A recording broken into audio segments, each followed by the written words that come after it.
Good evening all. मैं doctor Monika Sharma फिर से आपके साथ जुड़ी हूँ।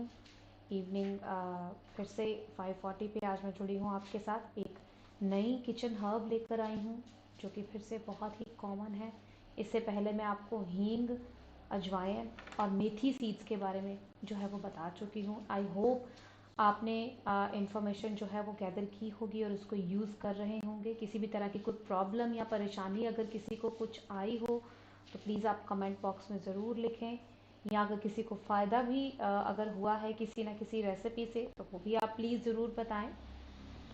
अब हम ज़्यादा टाइम नहीं वेस्ट करते हुए आगे बढ़ते हैं। आज की जो है वो वंडर किचन हब पे, जिसको कि हम क्यूमिन सीड्स और जीरा कहते हैं। जीरा is very common in kitchen और आप सब ने यूज़ किया होगा, डेली यूज़ करते हैं। राइस में यूज़ करते हैं, डिशेस में यूज़ करते हैं, हर एक चीज़ में जो है वो जीरा डलता है।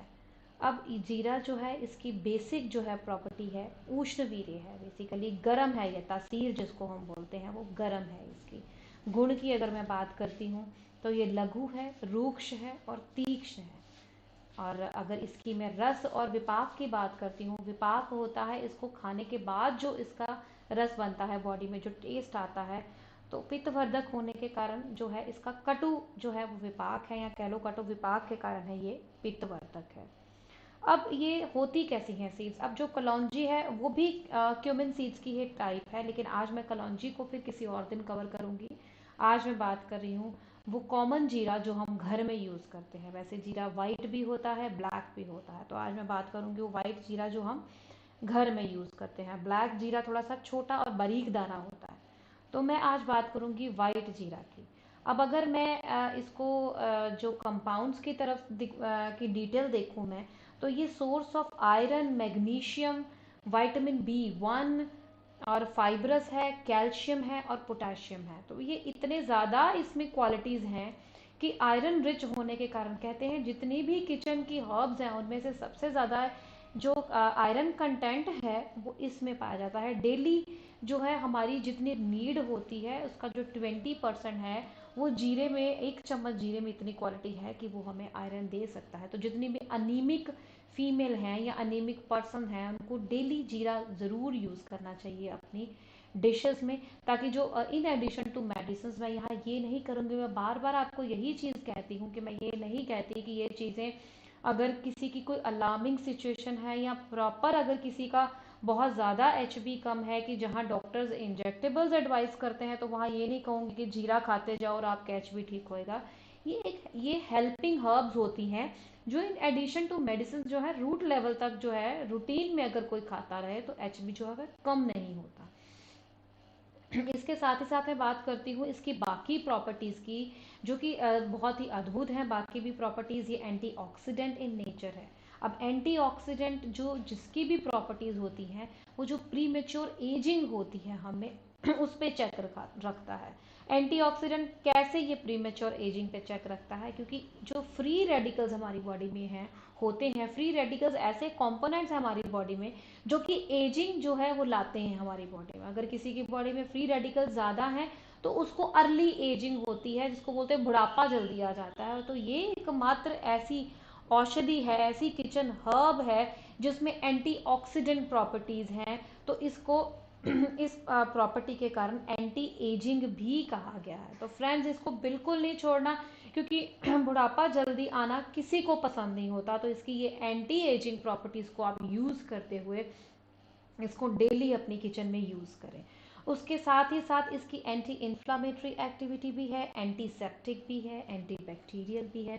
तो इनकी डिटेल जो है वो मैं आपको सारा एक एक करके सब बताऊंगी किस तरह कहाँ है। वैसे दोषास की अगर मैं बात करूं, क्योंकि बीइंग एन आयुर्वेदाचार्य मैं हर एक, मेरा ये प्रयास रहता है कि हर एक किचन हर्ब के दोषास के बारे में आपको ज़रूर बताऊं। तो ये पित्तवर्धक है और वात और कफ शामक है। जितनी भी वातज व्याधियां हैं, अगेन जितनी भी कफज व्याधियां हैं, उनमें हम इसको यूज़ करते हैं। एक्सेसिव यूज़ जो है वो भी इसका रेकमेंड नहीं किया जाता, क्योंकि पित्तवर्धक होने के कारण बॉडी में गर्मी भी ये पैदा कर देता है। इसलिए जितनी डोजेज रेकमेंड, जितनी का मैं क्वांटिटी बताऊंगी उससे ज़्यादा आपने यूज़ नहीं करना। डेली 1 to 3 ग्राम्स ही इसकी जो है वही क्वांटिटी रेकमेंडेड है। ग्राम्स आप अंदाज़ा लगा लीजिए कि 1 चम्मच को आप 1 ग्राम कह सकते हैं। तो रोज़ के 3 चम्मच से ज़्यादा आपने जीरा नहीं लेना है। तो चाहे वो आप राइस में डाल रहे हैं, चाहे वो आप कर्ड में डाल रहे हैं, चाहे वो आप उसको अपनी परांठी में डाल रहे हैं, किसी भी डिश में डाल रहे हैं, तो ओवरऑल 1 से 3 ग्राम तक, इससे ज़्यादा आपने जो है वो जीरा नहीं लेना है।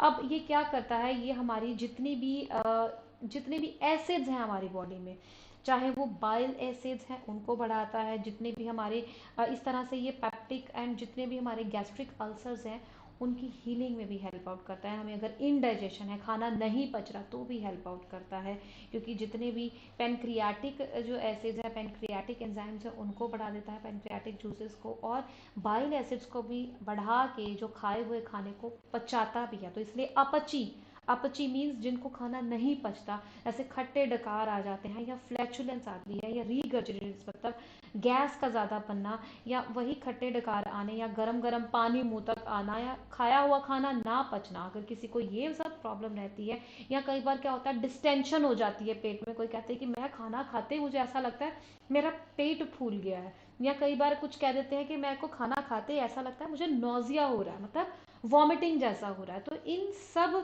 जगहों पे इसका दीपन और पाचन गुण होने के कारण, कि खाए हुए जो खाने को एसिड्स बढ़ा के ये अपनी इन प्रॉपर्टीज़ के कारण डाइजेशन में बहुत ज़्यादा हेल्पफुल है। इसीलिए जिस किसी को बहुत उल्टी आ रही हो, तो कहते हैं जीरा भून के आप जो है रोस्ट करके तवे पे, फिर उसको पाउडर करके अगर आप कर्ड में डाल के दें, तो वॉमिट्स में भी फ़र्क पड़ जाता है। अगर इनडाइजेशन हुई होती है, या दिल करता नहीं खाने का मन करता, एपेटाइट कम हुई हो, तो अगर हम 2 टाइम किसी को कर्ड में जीरा भून के दे दें, तो तीसरे टाइम उसको अपने आप से अंदर इच्छा जो है वो बनती है खाने की, क्योंकि ये आम को जो है उसका हरण करता है और हमारी बॉडी को निराम करता है। आम के बारे में आपको मैंने उस दिन भी बताया था कि आम वो होता है जब खाना खाया हुआ प्रॉपर तरीके से नहीं पच पाता। और इसके सिम्टम्स अगर मैं बात करती हूँ, तो आम युक्त अगर किसी की बॉडी है, तो उस पेशेंट में ज्वाइंट पेन्स रहती हैं, या उस पेशेंट में कॉन्स्टिपेशन भी कईयों में रहती है। अगर किसी को स्टूल भी आता है, तो वो स्टूल जो है वो पॉट से स्टिकी रहता है। ये सारे फीचर्स उन व्यक्तियों के हैं जिनकी बॉडी आम युक्त होती है। तो जीरे में ऐसे फीचर्स हैं कि ये आपकी बॉडी को निराम कर देता है अपनी दीपन, पाचन और इन सारी प्रॉपर्टीज़ के कारण। इसके साथ ही साथ आईबीएस के जो भी केसेस हैं, आईबीएस मैंने आपको पहले भी बताया था, इरिटेबल बाउल सिंड्रोम, मीन्स जब गट इरिटेट हो जाती है, जब भी कुछ खाते हैं तो मन करता है कि अभी फिर से शायद टॉयलेट जाना पड़े। ऐसी जो डिजीज़ हैं जिनमें, या ऐसी जिनको प्रॉब्लम्स हैं, ऐसे हेल्थ इशू से अगर कोई जूझ रहा है, तो वो प्लीज़ जीरे को रूटीन में यूज़ करें। 1 to 3 जो है ग्राम की डोजेज में पूरे दिन में, इससे ज़्यादा ना लें। हाँ, लेकिन अगर पित्तज व्यक्ति है तो वो उसको कम ही रखें, उसको 1-1.5 स्पून ही रखें, इससे ज़्यादा ना लें वो। अब मैं बात करती हूँ जो मेजर डिजीज़ हैं आप हमारी, जैसे कि डायबिटीज़ है। डायबिटीज़ में भी जीरे का बहुत इंपॉर्टेंट रोल है। ये इंसुलिन सेंसिटिविटी को बढ़ाता है, उसकी प्रोडक्शन को बढ़ाता है, तो इसलिए जो भी ब्लड शुगर बॉडी में होती है उसको डाइजेस्ट जो है उसकी एसिमिलेशन में हेल्प आउट करता है, और इस तरह से जो ब्लड शुगर लेवल है वो नॉर्मल रहता है। उसकी तरफ मैं बात करती हूँ बीपी की, हाइपरटेंशन की। अब बीपी जो है, इसमें स्पेसिफिकली इसमें एक ऐसा फीचर है जीरे में कि जिनका बीपी लो भी हुआ होता है, अगर हम इसका काढ़ा सुबह शाम नमक और चीनी मिला के देते हैं, तो जिनके बीपी लो हुआ होता है, फ़र्ज़ करो डिहाइड्रेशन है किसी को, डिहाइड्रेशन में अक्सर हमारा इलेक्ट्रोलाइट लॉस हो जाता है, किसी को वॉमिटिंग्स आ रही हैं, लूज मोशंस आ रहे हैं, डायरिया हो रहा है, उसमें अगर किसी के इलेक्ट्रोलाइट्स लॉस होने के कारण बीपी अक्सर लो हो जाता है, तो डॉक्टर सजेस्ट करते हैं ड्रिप लगानी पड़ेगी, नॉर्मल सलाइन देना पड़ेगा। ये फ्लूइड लगता है, आई होप आप सबको पता होगा। तो ऐसे केसेस में अगर हम इसका काढ़ा सुबह शाम उस पेशेंट को नमक और चीनी मिक्स करके देना शुरू करते हैं, तो उनका बीपी जो है वो रेगुलेट होना शुरू कर देता है, इलेक्ट्रोलाइट इम्बैलेंस को ये ठीक कर देता है। अब उसके साथ मैं बात करूंगी एलडीएल की। एलडीएल होता है बैड कोलेस्ट्रॉल। आपने ये वर्ड्स मोटे मोटे सुने होंगे, क्योंकि आजकल हर कोई अवेयर है, और अभी स्पेशली लॉकडाउन के कारण तो सबके पास टाइम है कुछ ना कुछ रीड आउट करने के लिए, इन्फॉर्मेशन लेने के लिए, तो सब अपनी इन्फॉर्मेशन जो है वो बढ़ा रहे हैं, अपनी जो जानकारी है वो बढ़ा रहे हैं। तो जितने ट्राइग्लिसराइड्स हैं, बैड ट्राइग्लिसराइड्स हैं, उनको ये रिड्यूस करता है। ऐसा कहा गया है हमारे ग्रंथों में, हमारे शास्त्रों में, कि अगर 75 mg 75 mg आप कह लो, थर्ड फोर्थ ऑफ स्पून सुबह शाम अगर आप 8 वीक तक किसी भी पेशेंट को देना शुरू कर दें, उस पेशेंट में जिसमें ट्राइग्लिसराइड्स बढ़े हुए हैं, तो बहुत जल्दी रिलीफ मिलता है, ट्राइग्लिसराइड्स लेवल्स कम आते हैं। अगर आप 8 वीक के बाद उसके इन्वेस्टिगेशंस करवाएंगे तो उसकी ट्राइग्लिसराइड्स लेवल जो है, एलडीएल है, वो कम हुए होंगे। अब जहाँ इस एलडीएल को कम करता है, वहाँ ही जो एचडीएल है, जो कि गुड कोलेस्ट्रॉल है, मैं मोटा मोटा वर्ड बोलूंगी, ज़्यादा ज़्यादा डीपनेस तक, मेडिकल टर्म तक जब मैं जाती हूँ तो मुझे पिछली बार भी कुछ एक व्यूअर्स ने ये कमेंट बॉक्स में लिखा था कि प्लीज़ आप इसको एक्सप्लेन ज़रूर करें, तो इसलिए मैं आपको नॉर्मल टर्मिनोलॉजी में बताऊंगी कि जहाँ ये बैड कोलेस्ट्रॉल को कम करता है, वहाँ ये एचडीएल जो है, गुड कोलेस्ट्रॉल है, उसकी मात्रा को भी बढ़ाता है। तो ऐसा स्टडीज किया गया है कि अगर 3 grams means 3 spoon 3 grams of cumin seed अगर कोई व्यक्ति कर्ड में मिला के ले रहा है, कर्ड से हमें गुड कोलेस्ट्रॉल मिलता है, तो उन व्यक्तियों में जो कर्ड सादा ले रहे हैं, उनसे जब हमने इनकी कंपैरेटिव स्टडीज की गई, जब इन्वेस्टिगेशंस की गई, तो वो व्यक्ति जो जीरा डाल के कर्ड ले रहे थे, उनकी बॉडी में गुड कोलेस्ट्रॉल ज़्यादा बढ़ा हुआ पाया गया। तो फ्रेंड्स, ये इतनी मतलब इतनी इसकी अच्छी प्रॉपर्टीज़ हैं कि जहाँ ये बुराई को कम करता है, वो अच्छाई को बढ़ाता है। मैं नॉर्मल भाषा में समझाऊंगी कि बैड कोलेस्ट्रॉल को कम कर रहा है, एलडीएल को कम कर रहा है, साथ ही एचडीएल को भी बढ़ाता है। इसके साथ ही साथ इसकी जो प्रॉपर्टी है वो ये है कि ये प्रसूता, वो मदर्स जिनकी अभी अभी डिलीवरी हुई है, उनमें आपको याद होगा कि मैंने 2 दिन पहले एक और हर्ब का बताया था जो मिल्क प्रोडक्शन में हेल्प आउट करती है लैक्टेटिंग मदर्स को, उन मदर्स को जो अपने बच्चे को फीड कर रही हैं। तो अगर आपको कुछ याद है तो आप कमेंट बॉक्स में ज़रूर लिखें कि वो कौन सी हर्ब है, क्योंकि मैं ये टेस्ट भी करना चाहती हूँ कि वाकई आप इसको सुन रहे हैं, मेरी चीज़ों को आजमा भी रहे हैं।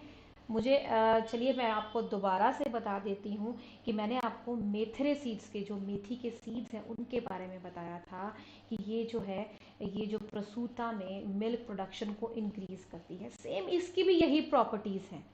जीरक जो है, इसका प्रॉपर अगर आप काढ़ा एक ऐसी फीमेल को दें जिसकी डिलीवरी होके हटी है, तो मिल्क प्रोडक्शन जो है वो बहुत जल्दी बढ़ जाती है। साथ ही साथ उन फीमेल्स में ये एचबी भी बढ़ाती है, क्योंकि जैसा मैंने आपको पहले बताया, इसमें आयरन कंटेंट बहुत ज़्यादा होता है, तो आयरन कंटेंट के कारण ये खून भी बढ़ाती है उन फीमेल्स को।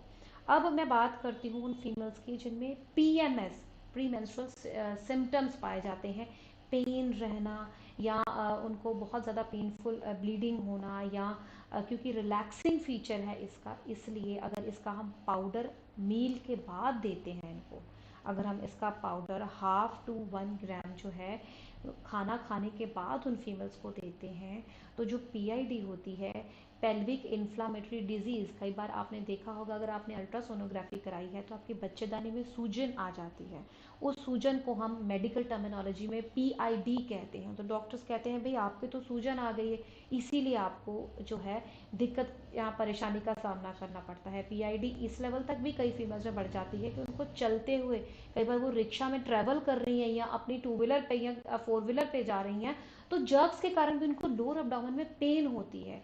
उनके लिए स्पेसिफिकली जो है जीरे का रिष्ट देने का प्रावधान है, ऐसा हमारे ग्रंथों में वर्णित है।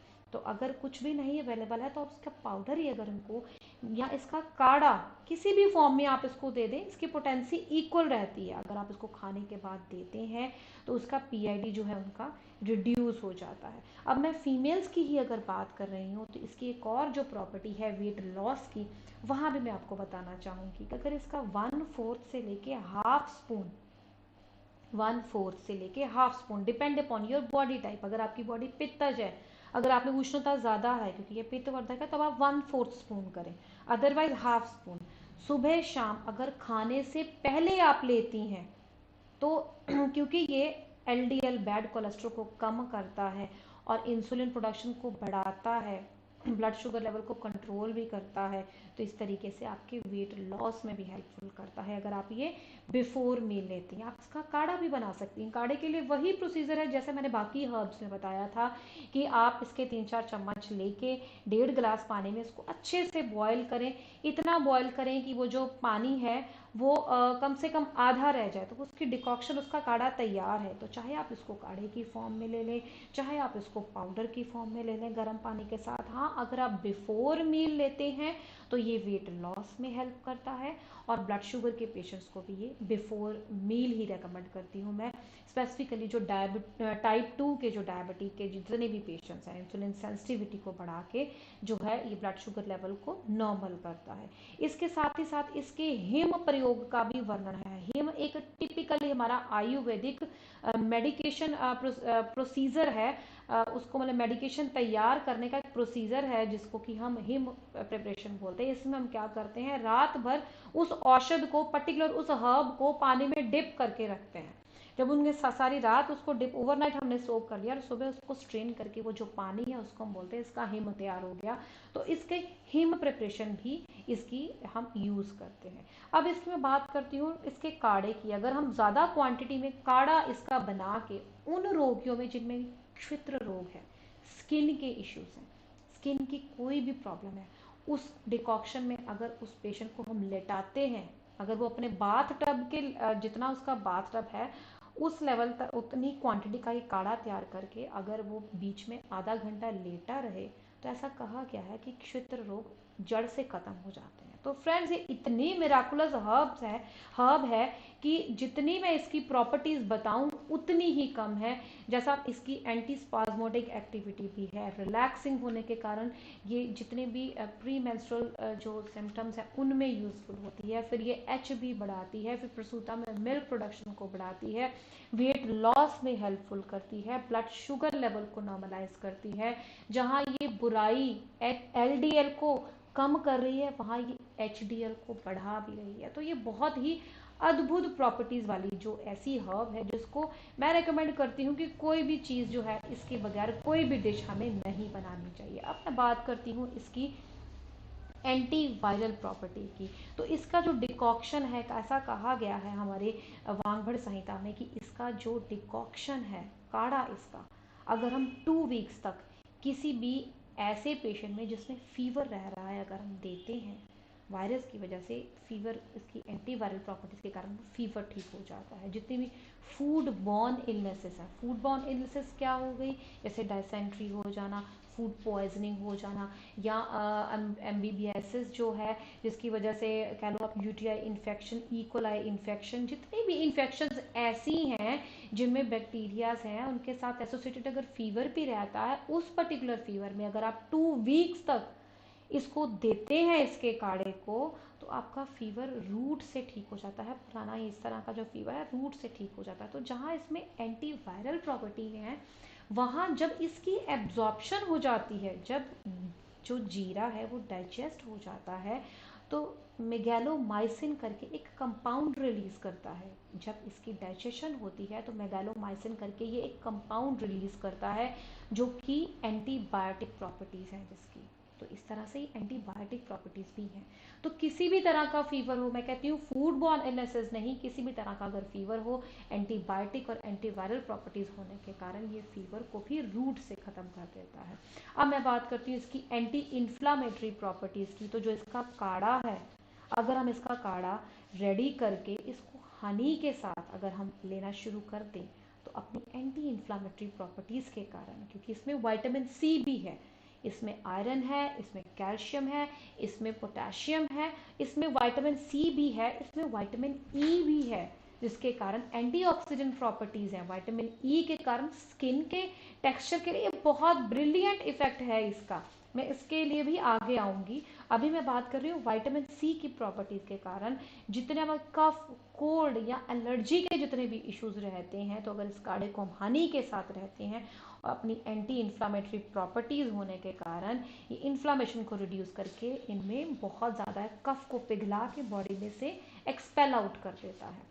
इसकी एंटी कैंसरस एक्टिविटीज़ भी हैं क्योंकि ये उष्ण है गुण से, साथ ही साथ इसमें विटामिन डी भी है। तो ऐसा लिखा गया है हमारे ग्रंथों में कि अगर इसका पाउडर हम सुबह शाम आधा चम्मच देना शुरू कर देते हैं, सेंधा नमक के साथ, चीनी के साथ नहीं देते, सेंधा नमक के साथ अगर हम देना शुरू कर देते हैं, तो जितने भी कैंसर के पेशेंट्स हैं उनको काफ़ी जो है रिजल्ट जो है मिले हैं, ऐसा हमें प्रावधान लिखा गया है। ऑल्दो कैंसर एक ऐसी प्रॉब्लम है, हाँ स्टार्टिंग की जो स्टेजेस हैं उसमें हम जो है ज़रूर जो है मैं रेकमेंड करूँगी कि ये जो मैंने अभी आपको बताया, जिस तरह से यूज़ मैंने बताया कि हाफ चम्मच सुबह शाम सेंधा नमक के साथ इसका काढ़ा को देना चाहिए। लेकिन भगवान ना करे अगर आप लास्ट या एंड स्टेज में ही डायग्नोस होता है कैंसर, तो फिर तो फ्रेंड्स मैं रेकमेंड करती हूँ कि मेडिसिन की तरफ ही जाएं, क्योंकि एक ऐसी प्रॉब्लम है, ऐसा एक इशू है जो धीरे धीरे आपकी बॉडी को खा जाता है।